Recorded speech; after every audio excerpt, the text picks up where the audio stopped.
My name is Daniel Troyetsky, and I'm a fifth-year PhD candidate in the Plasma Dynamics Modeling Lab in the Aeronautics and Astronautics Department at Stanford University.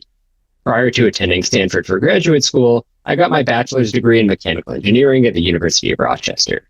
I'm honored to be attending this year's ARC Symposium, where I'll be telling you about my research on data-driven and fluid moment models for Hall effect thrusters.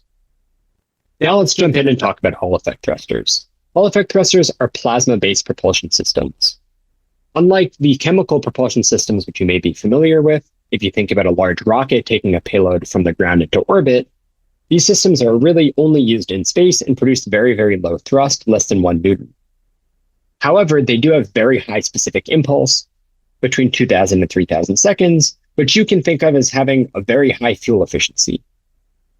Unlike chemical rockets, which have to release a chemical energy stored in molecular bonds, these use electrical energy, for example, solar panels, in order to generate an electric field which accelerates ions to produce thrust.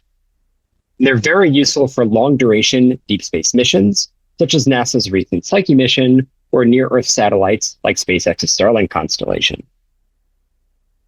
So why do we actually care about modeling these devices? Well, it's difficult to obtain analytical solutions because there's complex nonlinear interactions between the fields and the particles. We also want to better understand the measurements that we can actually take in the laboratory, and we'd like to better be able to predict device behavior and device lifetime so that we know what's going to happen in space. And so now I'm going to move ahead and talk about the two different types of models that I've been developing in my thesis. First, we have data-driven models. The key question here is how can we fuse real experimental data with low-fidelity models to make useful inferences? We start by taking a simple zero-dimensional model, such as that represented by the control volume schematic you see on the left, and we fuse this with a discharge current measurement, which you can see represented by that data on the bottom, using something called an extended Kalman filter.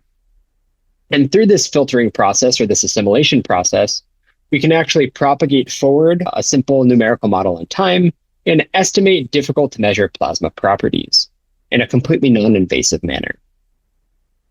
The second type of model which I've been developing is a fluid moment model.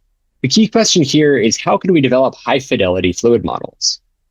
So we like fluid approaches because they're fast, they're easy to interpret, and they prevent the statistical noise present in the higher fidelity kinetic approaches. But unlike those kinetic approaches, they tend to make more assumptions, miss more non-equilibrium physics, and they can be somewhat difficult and tricky to implement, and you have to be very careful with some of the numerical methods that you employ.